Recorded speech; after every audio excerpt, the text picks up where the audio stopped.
September Solid Waste Advisory Committee meeting.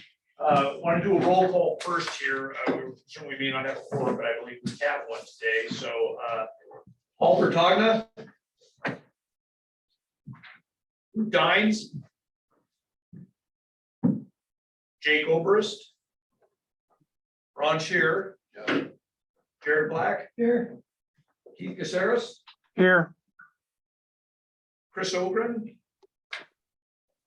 Erwin Swetnam, Present. Bill Durden, Cassie Lacey, Here.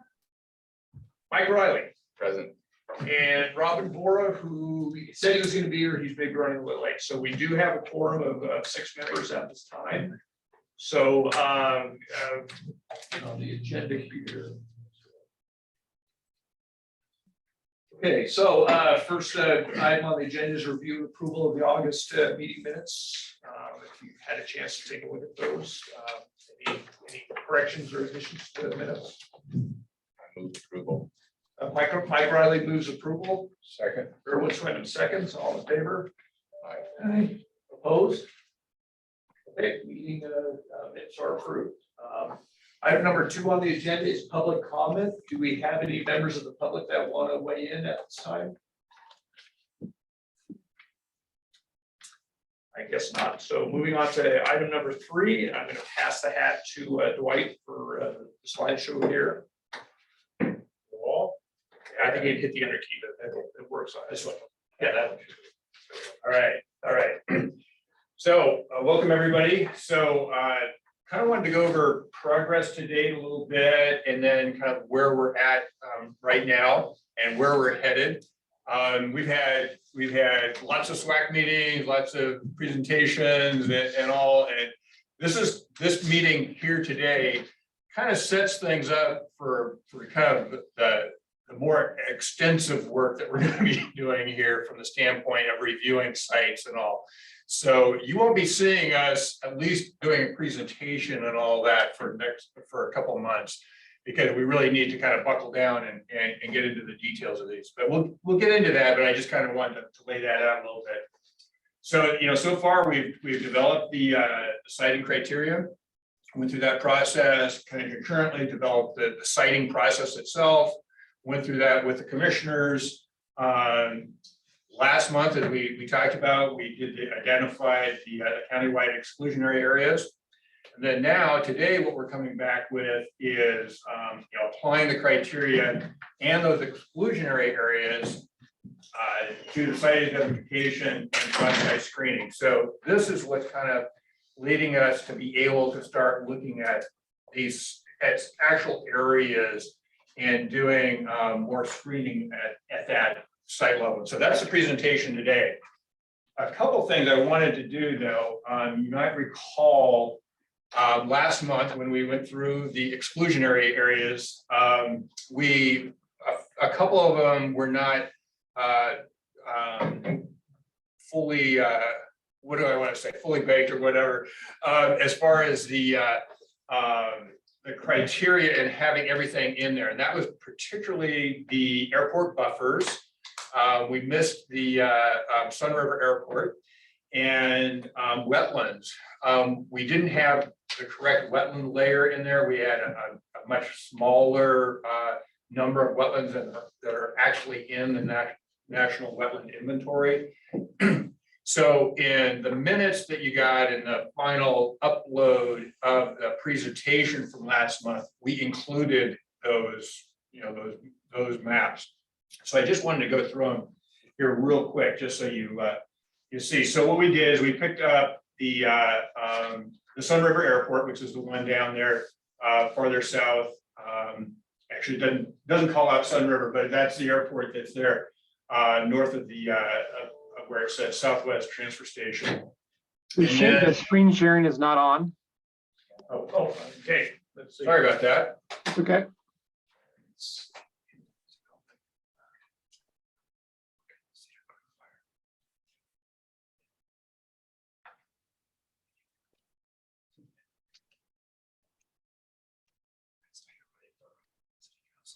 Oh, wait, one other. Yeah.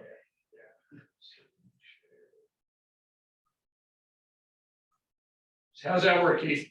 Now we can see it. Okay, my apologies there. No worries.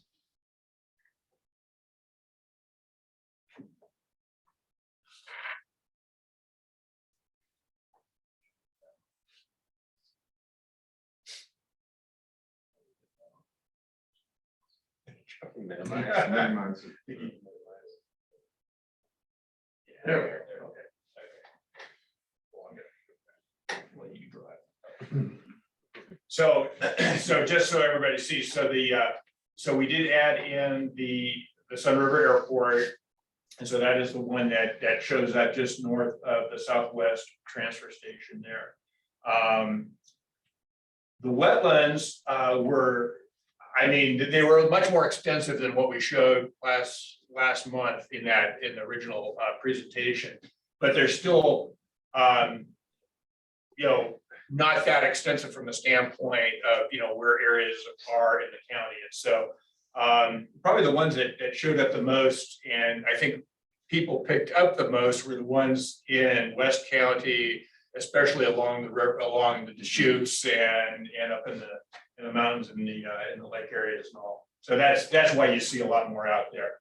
How did you, the Pine Basin has a low, a high groundwater. Mhm. That'd be factored in somewhere else. It is. That is one of the, we looked a lot around the groundwater issue. And what we ended up doing is determining that was best to look at the parcel level. Because it does vary so much. In those areas, in some areas, there is a fairly broad area where it's relatively shallow groundwater. But in other areas, it's here and there, and you might have perch groundwater or however. So we wanted to look at that more at the parcel level. And you got the little Deschutes on there too. What was that? The little Deschutes, a tributary. Yeah, I think so. I mean, this is the National Wetland Inventory. And so we did not do any new work in this. This is actually one of the national and state GIS layers that we pulled from for this. I think there's a thin hairline just on the southwest, just south of the southwest transfer station. Oh, okay, The little yeah. Deschutes.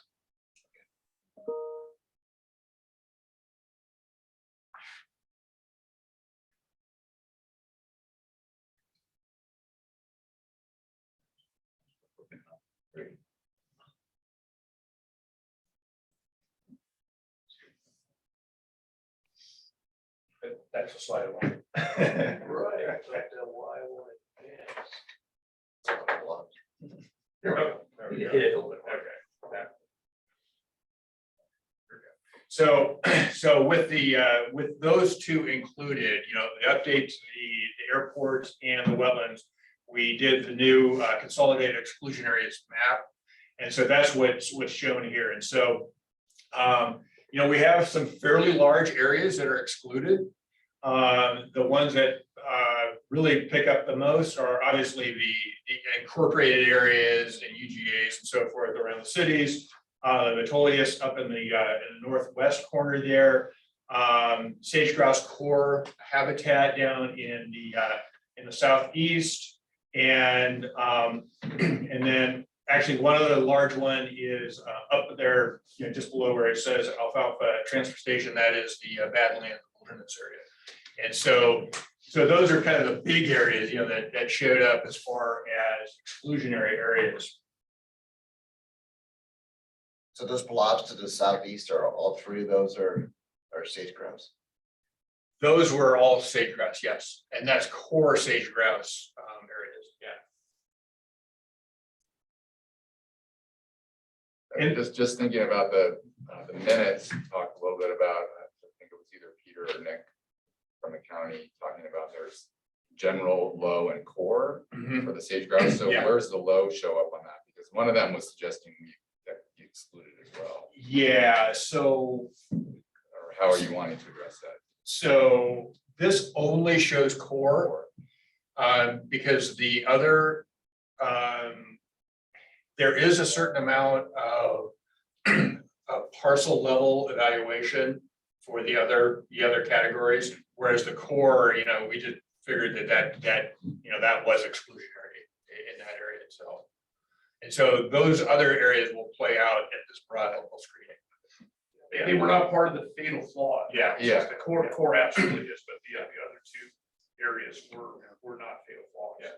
But that low area takes out a lot of the southeast, Yeah. So that, or covers the southeast. Yeah. Yeah, the one other thing I did want to point out here, I think Peter can see my cursor here. So these here are mainly steep slope areas and here as well. And so that's why those show up. And that's why they're relatively small compared to other areas, but steep slopes are a significant issue. One thing I do want to point out is that because this is pretty important as we go forward, a fatal flaw like a steep slope on a 250 acre parcel or something like that, if it's off on the corner of a parcel, it doesn't throw that entire parcel out. It's just that area is not, cannot be developed. So it's pretty important to note that because there's some pretty large parcels that we're looking at here. And, if you threw out, a 500 acre parcel because it has 50 acres of steep slopes, that wouldn't make a lot of sense in this overall review. That pink area with the little green in the center, and I can't read from here, is that Pine Mountain? Oh, right here? Right there, Yeah. Yeah, I'm pretty sure that is. That is right.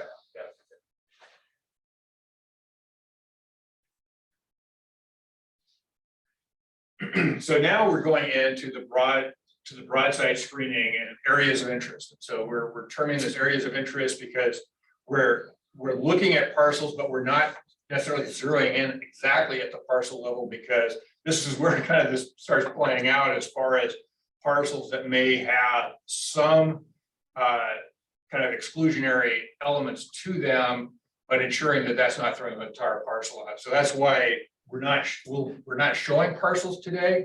We're showing actually areas of interest that include prospective parcels that could be developed, as well as areas maybe outside those parcels if you were to acquire a larger parcel assemblage. That might include some areas next to other parcels. So we do have parcel size, minimum and maximum. Maximum kind of sounds a little odd. Well, why would there be a maximum? But I mean, there are some areas out there, and this is particularly federal lands, that are full townships, so they're like 6 miles by 6 miles, so they're very large areas out there. Generally, we're looking at parcel assemblages of 5 acres or less, of 5 parcels or less. Now that's kind of when we're looking at it at this level, but I mean, if it means that you could pick up some other parcels around it, to make even a larger assemblage, that could work. But when we're kind of evaluating areas, you kind of have to have a cutoff at some point. And so we're kind of going with this 5 acres, at least at this screening level of it. 5 parcels. 5 parcels, yeah. And then of course, outside the exclusionary areas. So based upon that, this is kind of the big picture of what we see in the county in the areas that could be possible areas of interest. And so the purple areas here are the non-federal areas that are non-exclusionary, let's put it that way. So they don't fall within the exclusionary areas. There might be little pieces of them that do, but generally speaking, they appear to be areas that match up with the criteria and that we can take forward into the process. The green areas here are actually areas as well that could apply the same way. They're not within exclusionary areas necessarily. However, as we noted early on during this process, federal lands are problematic from the standpoint it takes so long to acquire federal lands and to set up the need for the acquisition and then to go through that whole process. And so at the same time, it's really good to show them here because what's nice about federal land and we noted that in, when we were looking at the, in developing the criteria, federal lands make a great neighbor. And so particularly BLM lands that they're not going to be developed for other purposes. And so they're not going to be residential in the future. They're likely not, in the areas that we'd be looking at, maybe not heavily, recreational properties or something like that, or areas. And so they do make good neighbor properties. And so what we wanted to do here is to show the areas of interest and then those federal areas that also meet the criteria and are not excluded. And so that's Those are all 200 acres or bigger. so what it is that they have assemblages of properties that are 200 acres or, roughly 250 acres or more. Some of them are a little smaller than that, but they have neighboring property, that is compatible and all. So the ones, just for scale, the ones that are out by themselves, those are about 200 acres, the smallest one. Yeah, well, I probably, I think probably the smallest one is like 150 to 200. Partly, we didn't necessarily want to lose all of the potential sites out there based upon size. And then partly that was just due to the fact that, while you want a 100-year site, so to speak, there's also opportunities to have, other technologies that reduce the amount of waste you actually have going to a landfill in the future. So, something that, we call a 100-year site could be a 1,000-year site. I think Tim had noted this in the past. And so, something that could be a 40-year site right now that we're looking at actually could be a 400-year site, just because, new technologies, other things that could happen, that, that site would still be viable for your long-term solid waste management. And, and that's the one thing we've really made a point here, is that this is a solid waste management facility siting process. It's not just a landfill, it is the other activities, and it is an integral piece of what the overall county's process is. So it's, it integrates with everything else you have here, including your recycling, your composting, future technologies and the like. Hey, Dwight. So I've been talking with BLM on a completely unrelated project. One thing I recently learned, I haven't worked with them a whole lot, is they categorize their property sort of in 3 categories. One is high value land that their intent is to stay with BLM in perpetuity. And then they kind of have that middle of the road where it's high value, but they're willing to look at doing an exchange for like property. And then they have the third category where it could be dispositioned. So that's something to take into consideration. I have those mapping tools if that would be helpful. Because if we did identify something in BLM and it happens to be property that's sort of in that third category, that might be something to consider. That would be great. And actually, that's something. Yeah, looking for. It's been a challenge to get BLM to respond to my inquiries. They do eventually. It usually takes 2 or 3 reminder emails to do so. I got a really good responsive person, so I'm happy to pass on. Oh, that's actually great, because it was more kind of the GIS tool is what we were. Yeah, I got the tool. Capability. Oh, that's Yeah, great. I have their resource Great. management plan. So Yeah, Super. we, so do you know what year that resource management plan is? it's old, but they have, it's like yeah. 2006 or something. But So, yeah. you'd have to look at it with dial, because I asked her, her name's Michaela Rodriguez, she's out of Prineville. Yeah, I dealt with her at all. Yeah, it's super helpful. I had a call with her last Great. week, very responsive.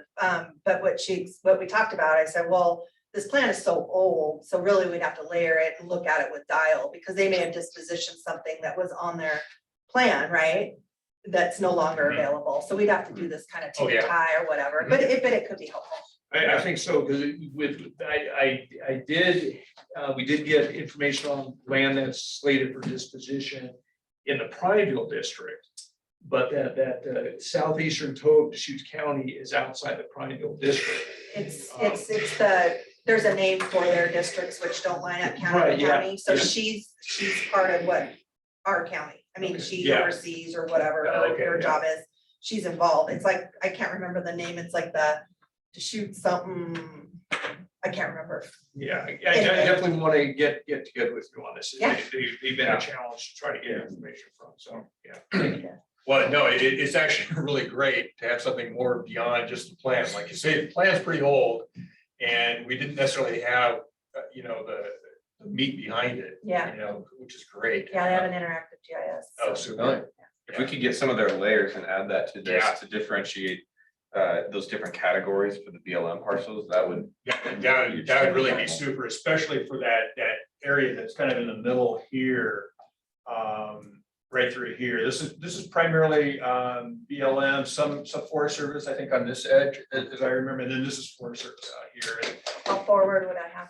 Okay, and these Forest Service areas on the west side of the county. I think for other purposes, precipitation, transportation, access, as well as the fact that it's the Forest Service, which is not as open to, selling off parcel, which you can kind of see, they're trying to hold, forest lands together, is less of an opportunity, but the BLM lands, that's great. Thanks, Chris. Yeah,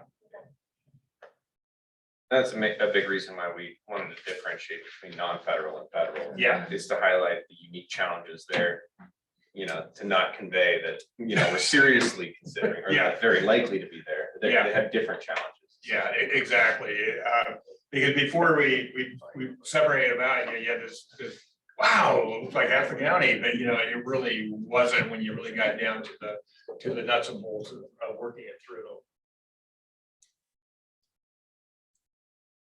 Those parcels in the southeast look like they're within that exclusionary area for the sage grouse, no?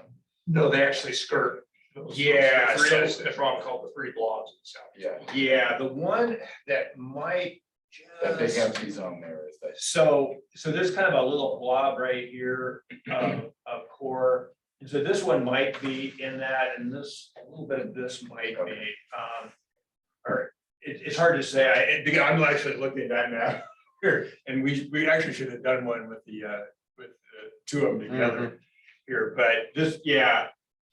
It was kind of shoehorning those things in around that, yeah.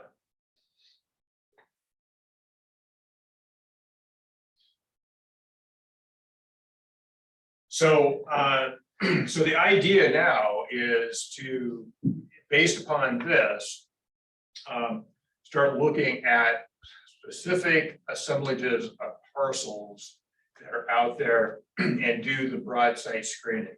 And so the broad site screening meaning primarily a GIS technical lead process. So we have our geologists, our engineers, our wildlife biologists and the like, specifically using that data on these sites, these parcel assemblages.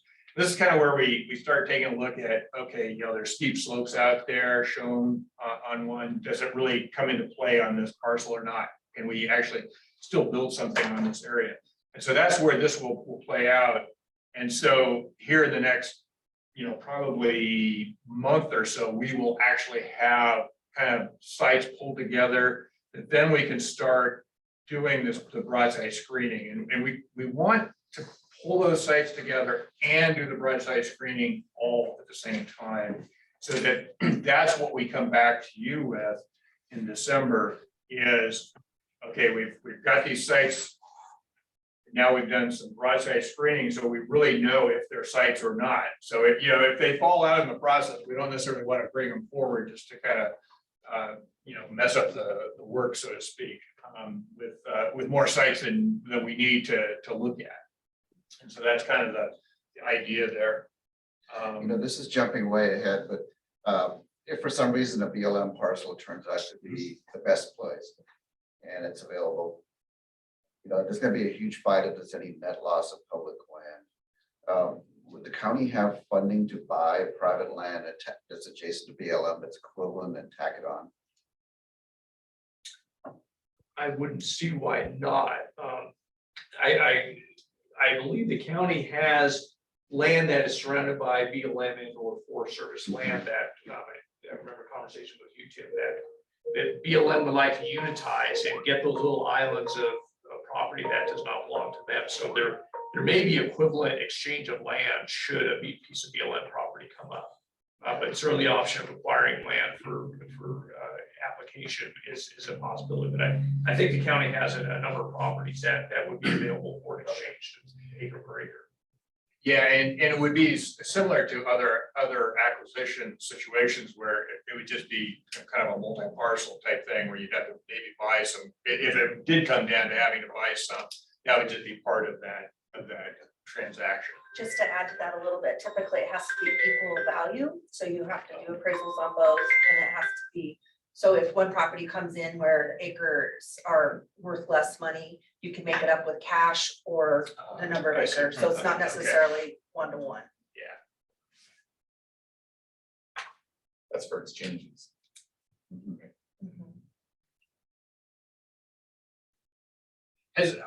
I'm curious, from your understanding, has the county done any exchanges with BLM? Not to my knowledge, we've done right out acquisitions through acts of Congress, but I don't know about any exchanges. Okay. Commissioner Chang had mentioned some property exchange down on Pine area, maybe it was Forest Service land. It was Oh, a yeah, fairly that's small right. parcel, but he brought that up at a meeting I don't- several months Not ago. aware of Yeah, an okay. exchange, but Yeah. could have been done it. And it may have been something relatively small, like for a road, extension or something like that too. Yeah.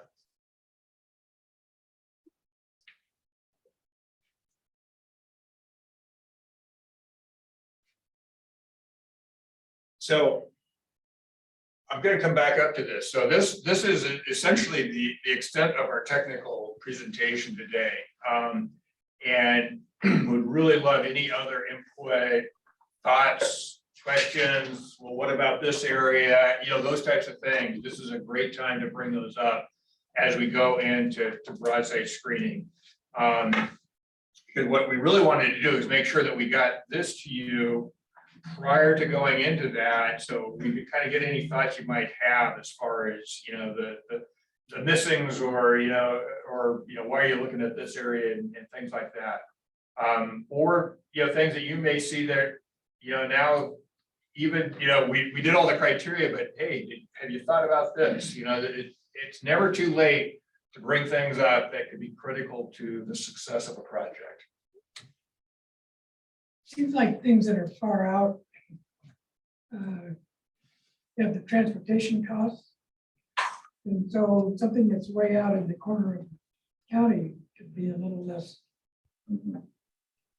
of interest. Yeah, if you recall, Jared, the transportation distances and haul costs are part of the criteria. So when we start looking at parcels, that will come into play. And you're absolutely right. Those ones that are further out, that is one of the challenges for those sites.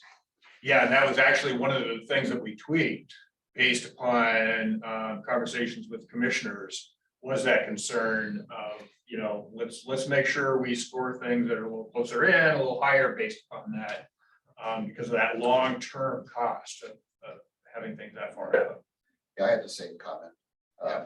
I think I raised it before and I saw it, and I missed the last meeting, but I think Commissioner Chang said the same thing. I don't know if it's worth just doing a quick analysis on the Hampton, that southeast portion, to see if you just want to exclude it, because it's so far out there. But I spent a huge amount of time on it if the transportation costs would be excessive.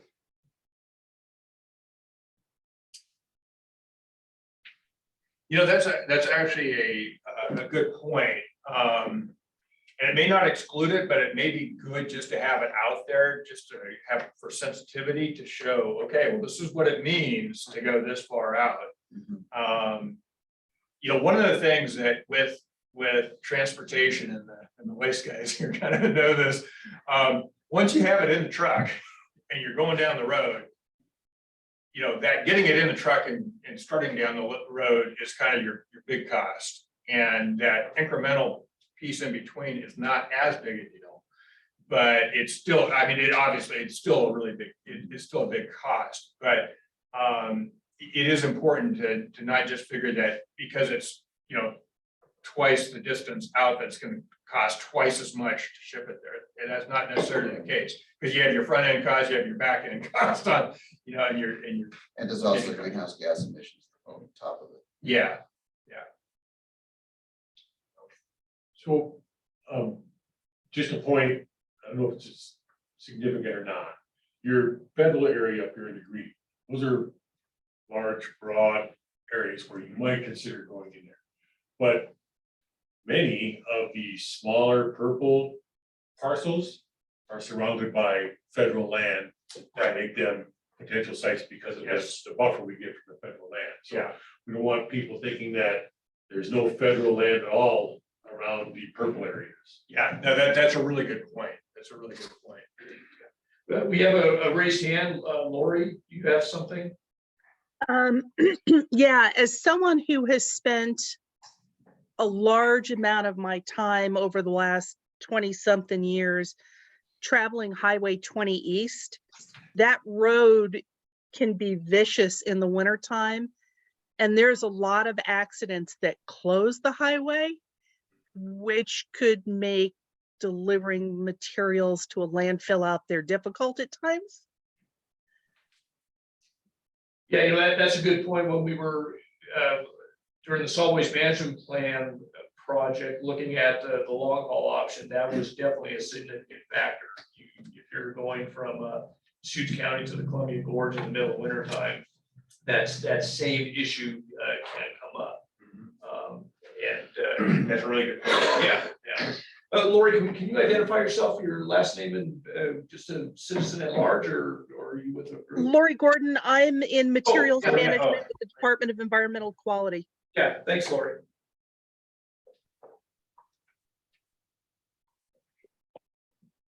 Yeah, that's a really good point. Transportation is a huge issue on these from the standpoint of downtime. In fact, before the meeting, a group of us was talking about some of the issues that they're having with rail transport of waste right now. And I know Republic is living through this on some of their rail haul to Roosevelt for some of the counties. And the railroads have been really hard to work with recently. And so it's you know, you really have to think about those issues about what could happen if you have downtime with your vehicles. I have a question related to that comment. In particular, did you notice a certain area that was dangerous on Highway 20? Is it the hill by, Dry River Canyon and Forest Ridge, or just throughout the corridor, Highway 20? If we were to focus on an area, like a hazard area. Did you hear that, Lori? I did. So there's quite a few. There's when you're coming up and over the hills there. And a lot of it's people get impatient when the semis have to gear down and go really slow. So you have people crossing on double yellows. And then you have people that think they're got wide open road, don't pay any attention to possible black ice, and are just driving recklessly and too fast. And it's a real problem. I used to travel that road 2 or 3 times, or not 2 or 3 times, 2 or 3 dozen times in the wintertime, going to eastern communities along the Idaho border, and then back and forth to Burns also. I'm glad you survived those drives. Yeah. I have a huge survival instinct. I will take a ditch before I take another vehicle. Yeah. Thanks, Lord. Yeah, no, that's a really great comment. I mean, and it's another one that comes in with the distance. Farther you go, the more opportunity there is for issues like that. That rectangle that's kind of long and approximately the center there, that Right there. angle. So where is that exactly? That is between Highway 20 and Pine Mountain. It is, so it's just due north of Pine Mountain. Yes, exactly. Okay, so all that private property in there. Yeah, yeah. There are a lot of small little residential areas. Yeah, if you look at Dial, it's interesting, there is a subdivision that was developed out there. The county owns a few of the parcels, but there are a few that are privately held. Those are on the western edge of that rectangle, if I remember correctly. It kind of butts up against the OHV area. And then up there where the county line drops down from the north and then juts east a bit, where those This two, yeah, that spot where they come together. Yeah. What's going on in Crook County there in that space? Right? I don't know, I think that's kind of like open country out that way, because if you're looking at where Is it the, somewhere near the the Pell Beach highway that right? goes to Prineville, George Milligan Highway. Uh-huh. I think connects up here or something. Yeah, there you can just see the tail. It looks like it's. But like just to that, yeah, right in there, you know, kind of. Yeah, sort of right at where they In a come meeting. together in the little point. I'm just wondering like what's going on in there. If there's an opportunity there. No, That's to the not office quite after. showing up here because of we're just looking at the county, but should we Yeah. be thinking a little bit about what's happening just across the county? Yeah, border if you look there? that south of, the south side of Hellevue, there, Yeah. I'm not sure what's in that area. There's, there's certainly agricultural land, Right. on the northern and western side of Hellevue there. Right. Juniper Canyon area, I think. Oh, there you go. Yeah. But Mike does bring up a good point that should you use the county line as an artificial line, or should it just be county property or public land, also include, draw each of the blobs out to include what might be on. Yeah, that's actually a good point. Maybe not so much for the landfill, but I mean, I think if you see, federal land especially, that's right across the line, that would be a great buffer area or, neighbor area. But couldn't the county buy land from Crook County or something and just include Or part of the private, landfill on Crook? private. Or private, yeah. Tim, I don't know if you can reflect on the county boundary as being where our, I don't think that's a hard, yeah, it's just by It's a default. hard isn't it? line. Yeah. Obviously, if it's in the county, then the county is making the land use decisions and a lot of the decisions, where if you go into Crook County is gonna be making a lot of those decisions. So the desirability to stay in the county is significant. That doesn't mean, I mean, that's a really good question. You look at the way that those two come to a point. It looks like there could be a large parcel in Crook County there that might be very attractive, So I don't think we need to necessarily exclude any of that, but if we're, I guess I don't know when you might decide to broaden, outside the county. I mean, if you start to get down to the last 10 sites and nothing looks really, really good, you might want to think, well, maybe we should look out at, at the fringes there. Yeah, and that can definitely be part of the narrative, evaluation as well as narrative of sites that are kind of in those areas that are next to Crook County, for instance. In noting that, this is property that could be available actually for acquisition for buffer, even if you don't want to actually put active landfill there, for instance, or other active operations, because it still would provide great buffer, for instance, for a site. And Crook County's not looking for a new landfill anytime soon. No, they're not. What is their current status? So They've got long- when we did the management plan, they had enough capacity for over 100 years of their flow, which is very small. Now, the whole Facebook, I mean, they're losing some of that property that was designated for landfill now to other development. So I'm not sure what their status is now. They did back in the early 90s. I mean, there was a point when Crook County thought that they might host a regional, Jefferson, Deschutes, and they, right in that area there, I think, they spent money for a few years on an option to purchase. And in the end decided not to and let that go, but that was a surface mine zone there, very, very attractive, not too far over the line. From where we're talking. I can't remember if it was up there in that corner or down the next place that it The jogs, next job. Oh, okay. Next to that Yeah, other next square to- there. Yeah. Or over to the west of it more, right, for the north, south, and then it jogs. Yeah, Right. and note that the Badlands go across the Right. county line there. It might be worth Yeah. a conversation with the counterparts in Crook County. Yeah, But we certainly, certainly had conversations with them about their existing landfill and if they were interested in our waste or a portion of our waste or however that might work out, but we didn't really talk about a potential landfill site in Crook County at all.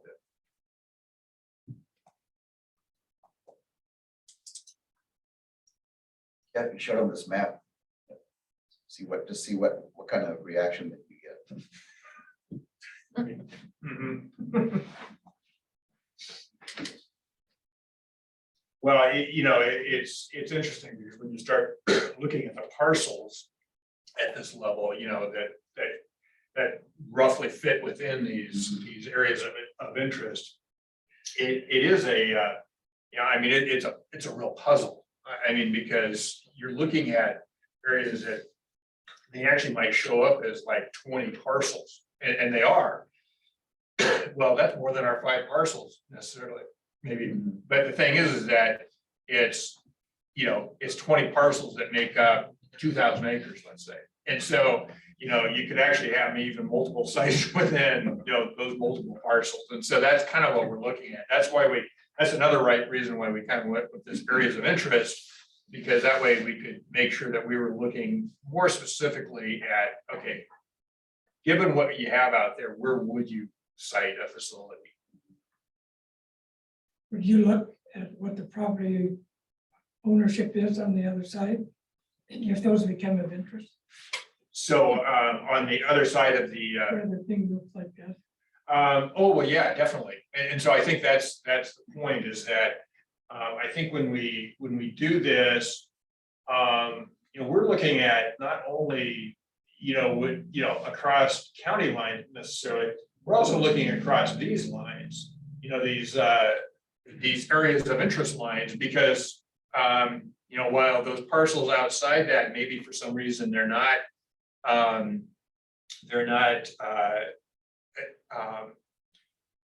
good site for a landfill, they might be really good buffer properties. So, they're agriculture, or maybe it's steep slopes that knocked them out. A steep slope site could be a really good neighbor, it's just not a site where you want it.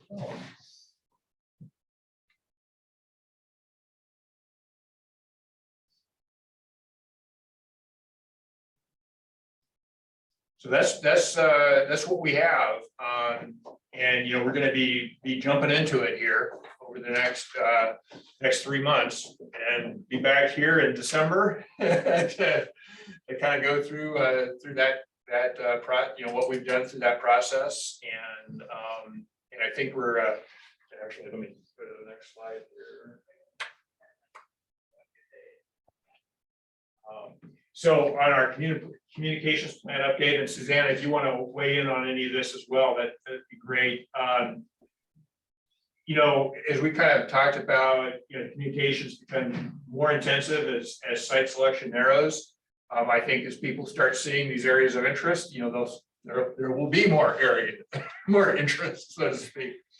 And definitely, beginning the more targeted outreach as we go into the focused area screening early next year, but there will be definitely more interest, and I would expect more interest at the SWAC meeting in December, for instance, when this is discussed, and we're looking more at sites.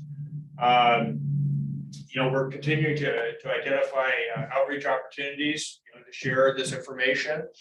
And I think we have some meetings coming up. Is that? I know we were trying to coordinate something with a city club. And I wanted to check with you and see whether we can have a visit back with Central Oregon Environmental Network. Yes. So is this group gonna meet in October and November, or are we just gonna wait till December for our next? So you're thinking in April, the last one looked at April 2023, that's the top 5 or 3 or something. Yeah, like that? 3 to 5 sites. Yep. And so that's the open house to discuss those sites, and we will be starting the more intensive site investigations at that point for those sites. Okay, will all the other sites be identified at that point in time as well? I'm just wondering, so let's say there's 100 out there, Right. that meet. When is the public gonna see all 100? Okay, so the community is really gonna see all of the sites, so to speak, that meet the criteria and all that at the broadside screening. And we will have done the scoring at the broad level of those sites for that December meeting. So you're gonna see sites and you're gonna see scoring at the December meeting. So I think, Robin had a question whether we were gonna be meeting in October, November, and Robin, I think we want to see how well the screening process is progressing. If we at some point, there will be maps with parcels on them, so I think we need to kind of see how things are progressing before we decide. We'll give you a couple weeks notice if we're gonna have meetings. So there might be a progress update or something. Yeah, I had anticipated that we might have a meeting next month with a parcel map of sorts, but I think we need to take a look at how that screening process is falling out. Yeah. If you don't have meetings, could you have some kind of updates that we could do watch online, look at, see what's going on? Or does that take too much work to create some show and tell?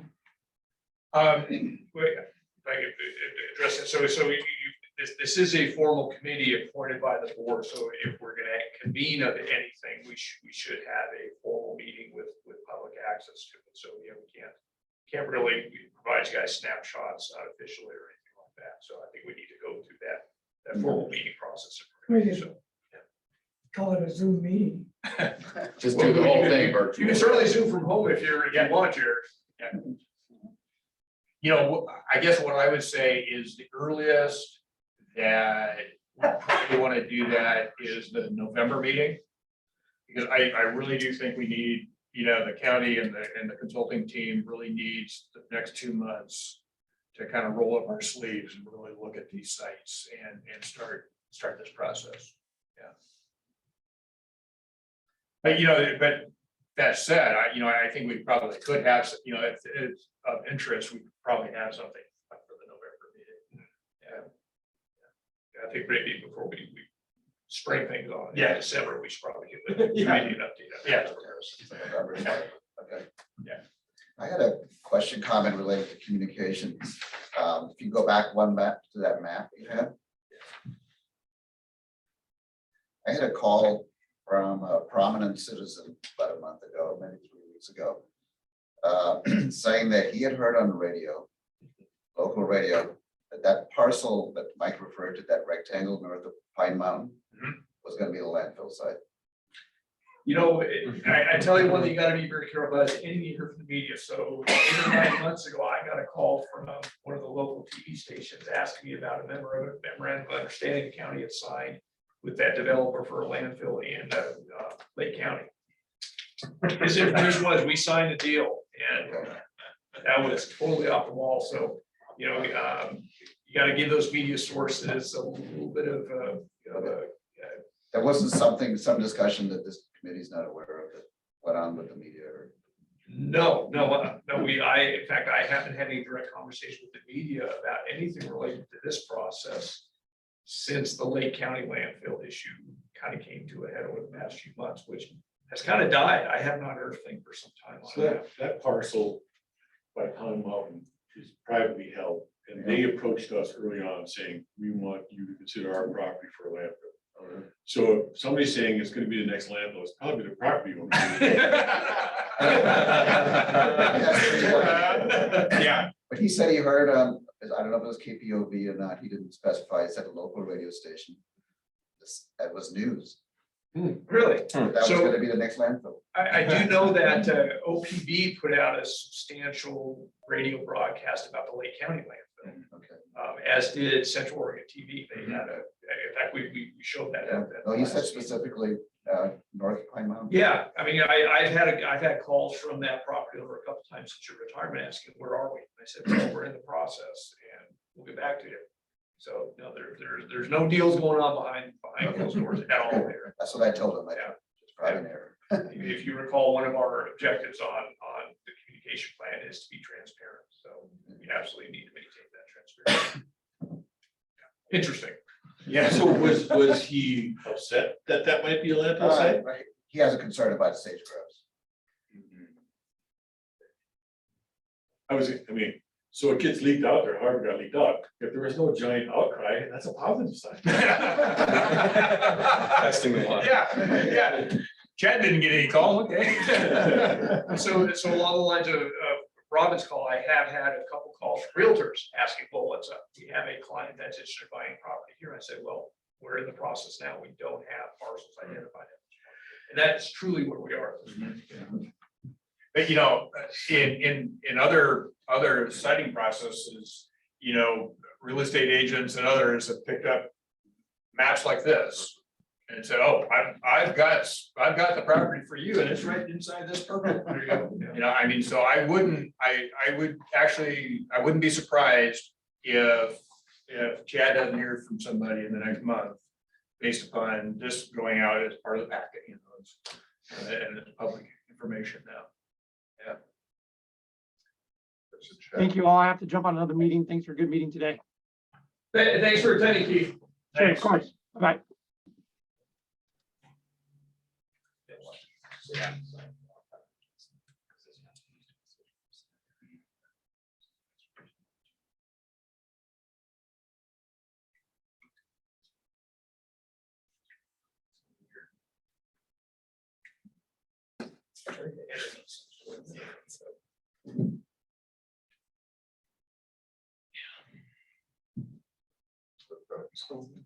No, there we go.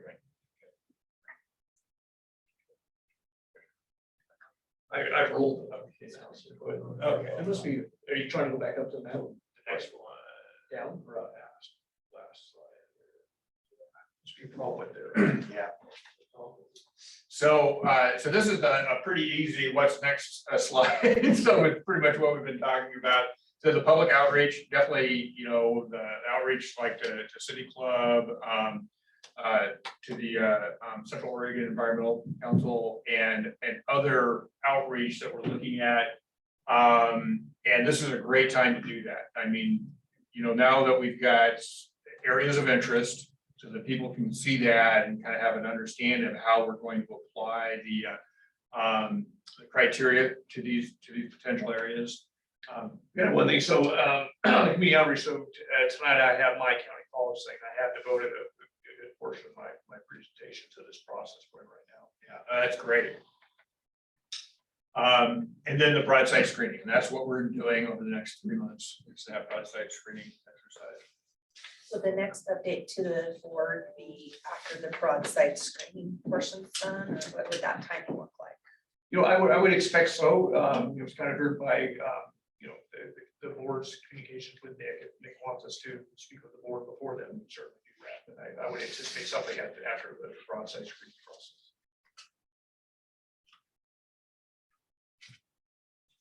Is there a summary somewhere in a past presentation on the broadside screening process? Wait, the site criteria memorandum. Yeah, and the memorandum. In this, Yeah, and it's, you know, it's not super detailed, the process, other than at each of those criteria, we note how the data sources will be used in evaluating that criteria. And so that's kind of the way we go through that in there. And so that's exactly what we're going to be doing. So this is an exercise where we pull all the disciplines together from our team to look at their specific area of expertise. And, you know, the ones that are primarily come up are the natural resources, particularly in this case, sage grouse, but also other threatened and endangered species. And then groundwater issues and general geology of these areas. And it might be things that we haven't thought of on that list, like, for example, I'm just thinking of that Pine Mountain site. People that go up to Pine Mountain to visit might drive through it, they'd have a different experience. If they're looking at a landfill versus if they're looking at natural habitat. The Roth property out there, that road does go through one of the two parcels there. Yeah. I guess he moved to Oklahoma. Right. Really? And this is a Wrangler, is what I refer to him, as always called me. Yeah.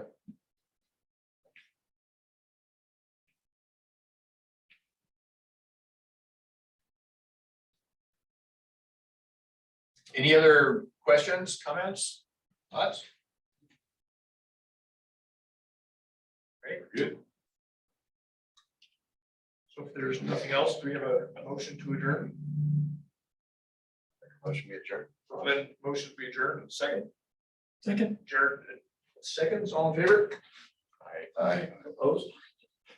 I need to talk with you anyway.